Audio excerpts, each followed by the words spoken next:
Brilliant. Okay, it's amazing for me to be here this morning. I'm just going to move that because it's just in my way. When I was 16 years old, as Judith said, I walked into this church, a very, very sad, very scared, very frightened girl, really. And some of you were there when I first walked into this church. We used to meet upstairs at that point. I just remember being welcomed, loved, supported and cared for those people who were there who just loved me straight away with no questions, it was unconditional. And that had a big impact in my life, changed my life forever, really. That was the witness of God, of Jesus, that I saw in you, in the people that were here all that long time ago. It feels like yesterday, and it's also a long time ago. So for those who don't know me, my name is Roxy Fuchs. My full name is Roxana, which is what Tom called me. It's a long time since I've heard that. Most people call me Roxy these days. My husband Eddie is here with my daughter Lucy, who you saw running around. She's the noisiest child. You can probably hear her running around upstairs as well. We live in Sheffield. We've lived there for 8-9 years now, and I've been involved in training churches in discipling people from Muslim backgrounds like myself, because I really feel like what happens is many people are coming to know Jesus from Muslim backgrounds, but then once they start coming to church they don't feel welcome or supported and cared for, and so they go back to Islam, and I find that really sad. So I'm trying to help churches to change that by helping them to disciple people and support and care for people from Muslim backgrounds. So I came from a Muslim family. My dad was the leader of the mosque. He was involved in the community, very much part of the community, the leader of the community, not very far from here. So growing up, I was praying in Arabic, reading the Quran, and so when I came into this church, this was really the first Christian community that I had met. I went to a Church of England school, but we went to church at Christmas and Easter, but to be honest, I just fell asleep because it was so boring.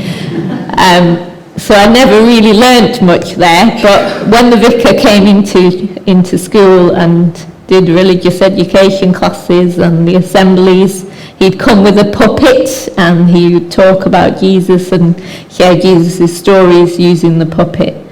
That was my first real introduction to Jesus, and I was constantly coming back to him and really drawn to his character and who he is. And when I came to this church, it was about a month before Christmas, and Christmas Eve I heard again the story of Jesus' birth, and that's really what blew me away, and I decided then I wanted to follow Jesus. I remember Jeff was the minister at the time, and he played the guitar. I don't remember whether it was 3 or 4 chords he could play, but he was always very jolly and bright-cheeked, and whenever he talked about Jesus, his whole face would light up, and I'll never forget that. And that was something that really struck me and changed my perspective on God as someone who loved and was full of fun and joy. And so I wanted to follow Jesus, and that night I asked Jesus into my life, and it changed everything, changed the world for me. I believe that this church was the shining light at that point for me. So today I'm going to be talking about salt and light, and I chose to speak about this but because that's what you were to me, and that's what I believe God is calling us to be. So when you think about salt, it regulates the water content of our body. You know that? We need salt in our body and water to survive. Do you know that sea turtles cry to get rid of salt? There are special glands next to the turtle's eyes produce a salty discharge. Did you know that Droitwich Spa has some of the saltiest water on the planet? Nowhere else has the same. That eyeglasses can correct vision because light changes speed when it passes from air to a glass or plastic lens, and this causes the rays to bend. So we need those glasses for that reason. So, and like all living things, and this is one thing that I find really amazing, is that humans are bioluminescent, that we glow. And apparently we glow most in the afternoon, after lunch, around our lips and cheeks. I find that quite amazing. You wouldn't know that, you wouldn't see it.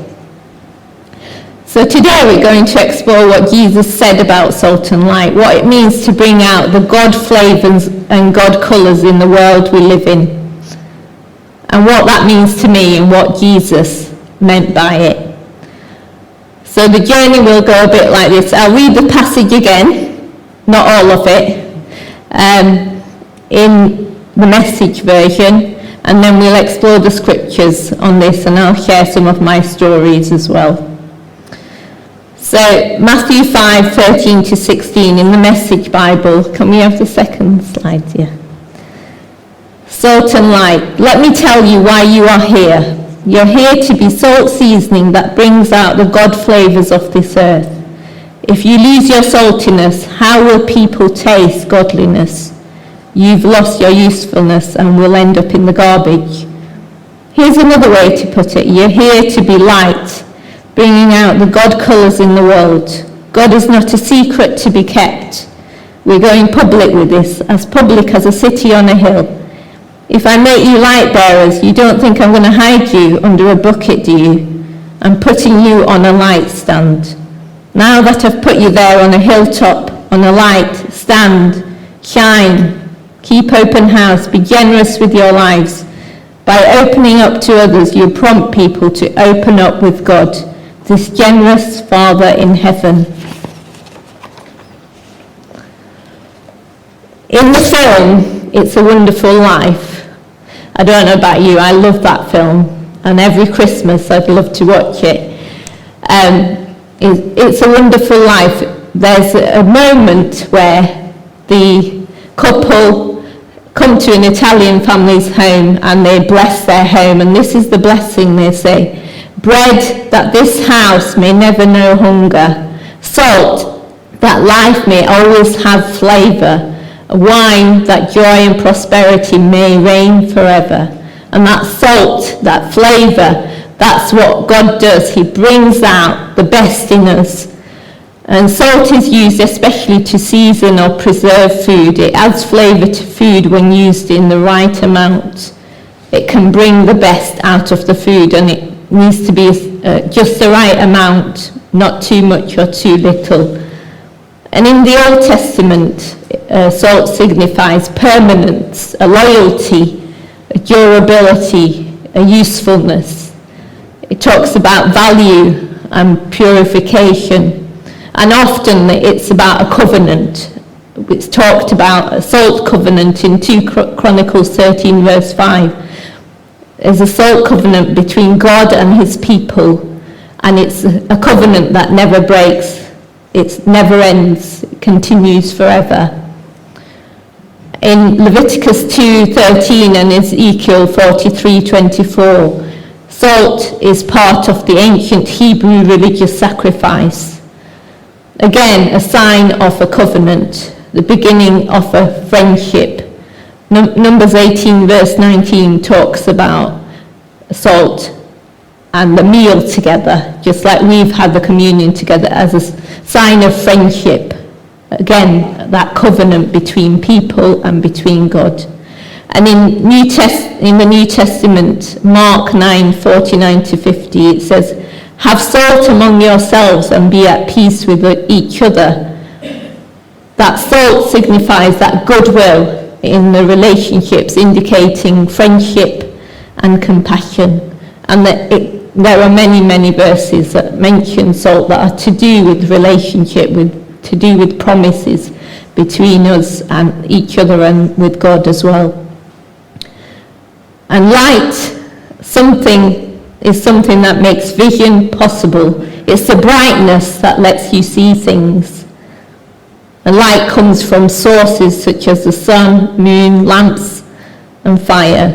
In the Bible, light symbolizes God, faith and holiness, life, truth, the source of truth, and guides the way.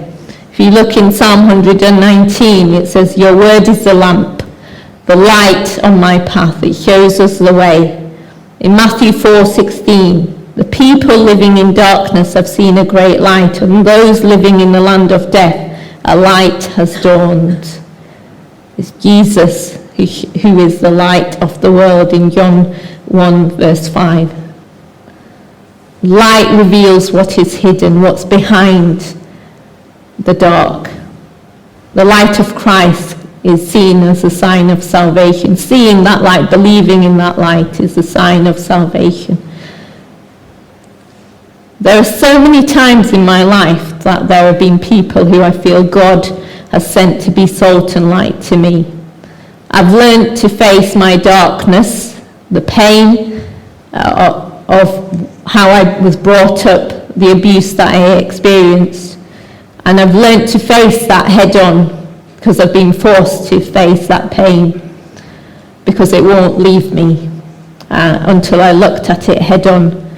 And when I moved down south to a church called St. Saviour's Church in 2001, I was a fearful, lonely and broken person. I'd been trying to live life really without owning up to that pain and really facing it and dealing with it.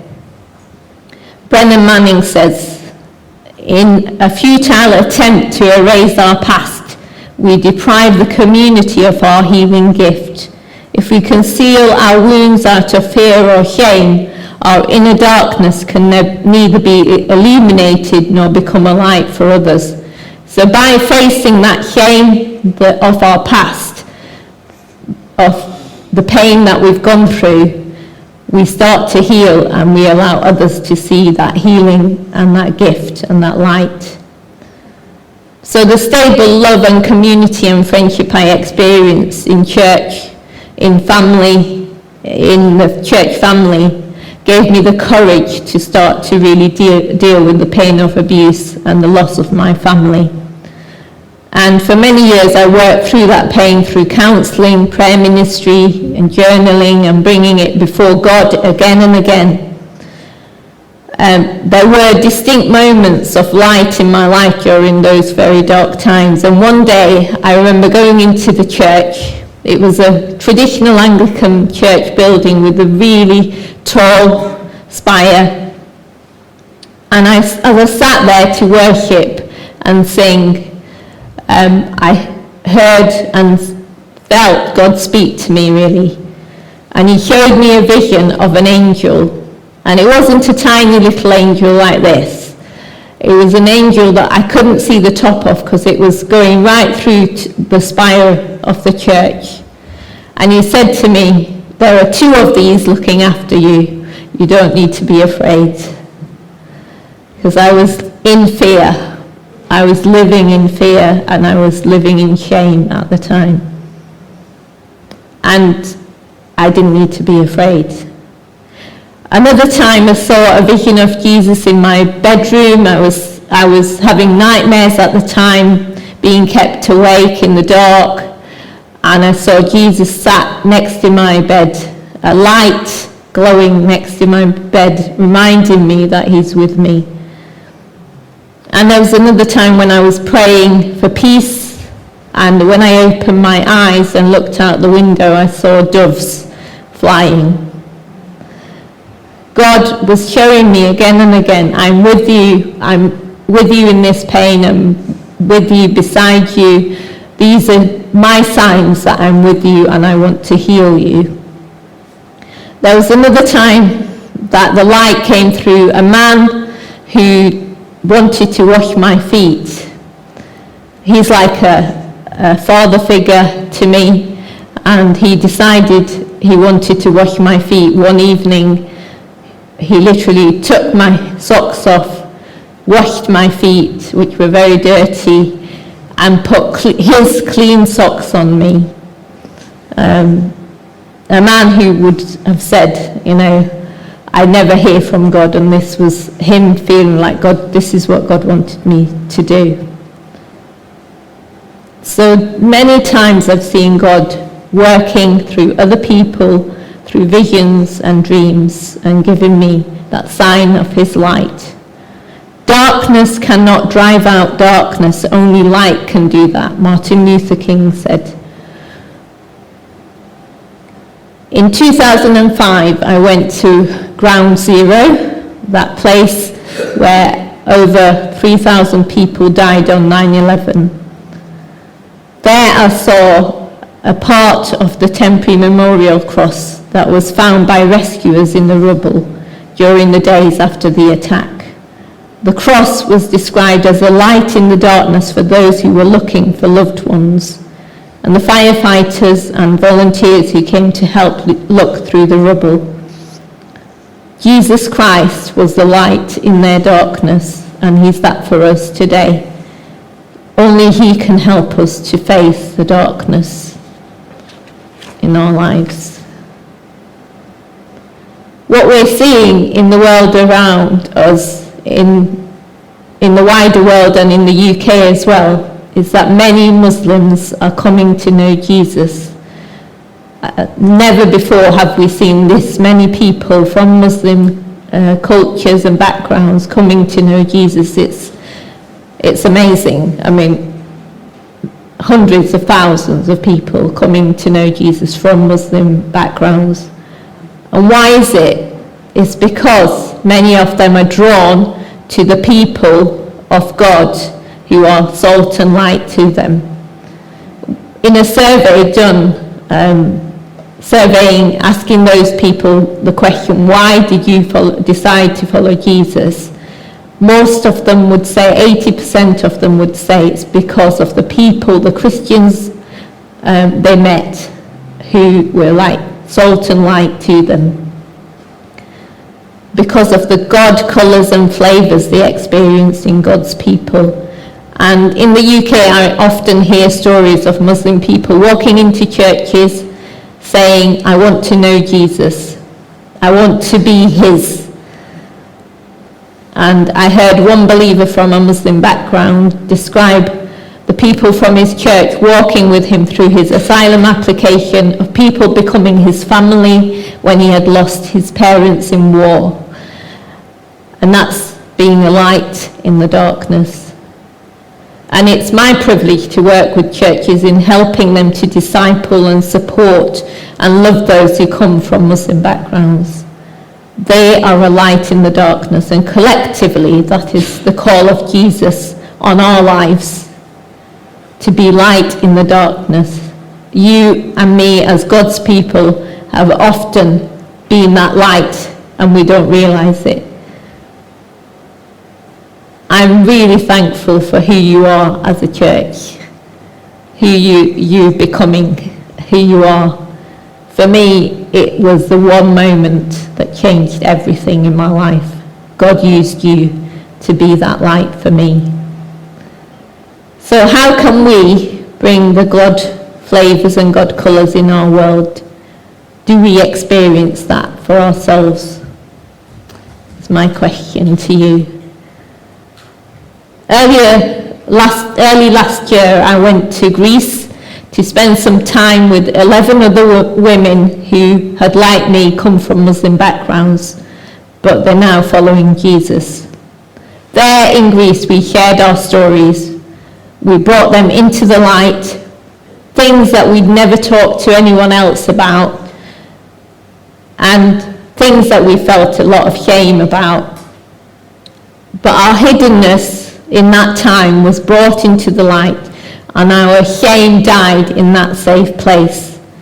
Anne Voskamp, a Christian author, says that shame dies when stories are told in safe places. And our churches, in our small groups, in different settings, in our prayer meetings, when we share our stories, shame dies. The shame that we might carry dies, because that's a safe space that God has given us. And darkness is where shame lives. But when we bring it out into the open, into the light of Jesus, we no longer need to be ashamed. And when we meet with people from Muslim backgrounds, there's a simple way that we teach them to study the Bible. Many Muslims around the world are using this even before they come to follow Jesus. And the simple way is that we ask these 3 questions. When you read the passage in the Bible, what does this passage say about God? What does it say about you or us as people? And what should we do about it? So those 3 simple questions. So what I'm actually going to ask you to do this now. So we're going to read the passage Matthew 5:13 to 16. And we're going to ask ourselves these 3 questions. What does the passage say about God? What does it say about us? And what should we do about it? So it may be that you talk to the person next to you and answer those questions just for a few minutes.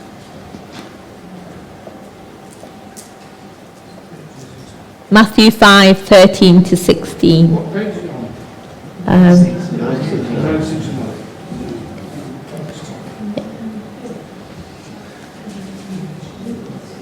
So, what does the passage say to us about God? Anyone want to shout out? God is light. God is light, yes.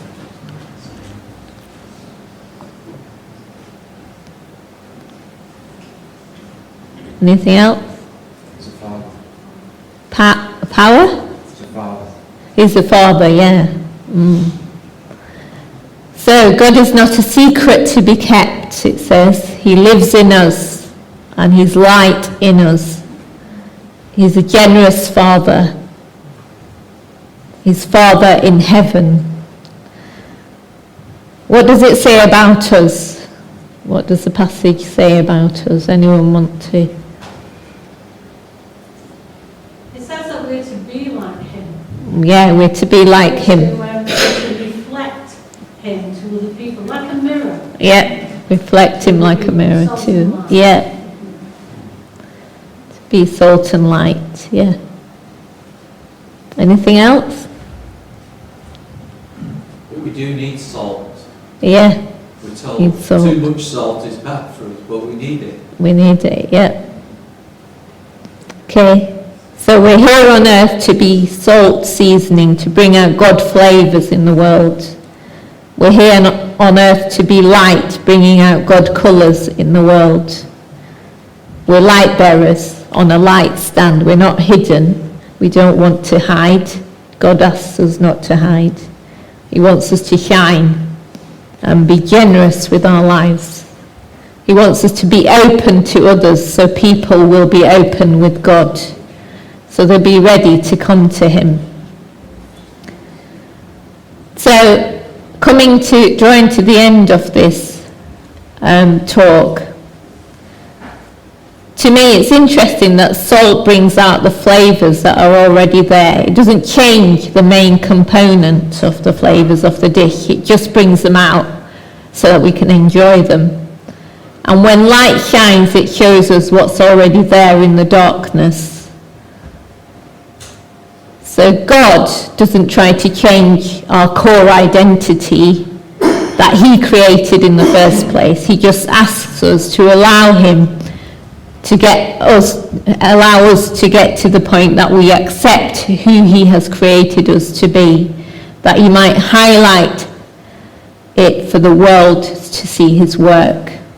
He wants us to show ourselves to the world because we reflect God. We're a mirror to the world. Without us, their experience of God may not happen. That experience of God might not happen.